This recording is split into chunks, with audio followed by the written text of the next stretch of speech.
Delphi is located on Mount Parnassus, near the Gulf of Corinth. It was believed to be the centre of the earth, or how it was called in ancient times, the navel, or omphalos. The myth tells us that Zeus released two eagles, one to the east and another to the west. The point where they met was Delphi. Delphi was considered a sacred site of Apollo's, who won the right to have his sanctuary there after defeating the Python dragon of G.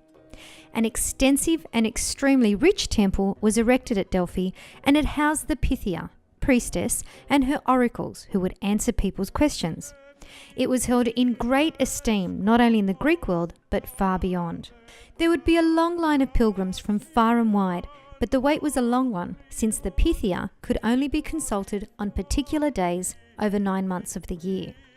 The process was also a long one and would usually take a whole day, including the Pythia purifying herself in the Castalian spring nearby, burning laurel leaves, drinking holy water, sacrificing an animal, usually a goat, and then an offering by the pilgrim of a belanos, a kind of pitta, before entering the inner temple. This inner temple was located on top of a chasm where light hydrocarbon gases would come up through the earth. The Pythia would sit on a tripod and inhale the gases. After falling into a drug-induced trance, she would mutter incomprehensible words that the Pythia's oracles would decipher and interpret. Even then, though, the oracles were always open to interpretation and often had double meanings. For example, Croesus, the king of Lydia, asked the oracle's advice regarding an impending war with the Persians. The oracle prophesied that if Croesus went to war, then a great empire would surely fall.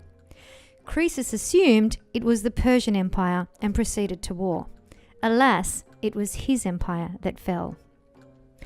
Delphi slowly fell to ruin and was repeatedly attacked and ransacked through history for its great treasures, but survives today thanks to some French archaeologists in the 1880s who dug it back out of the earth.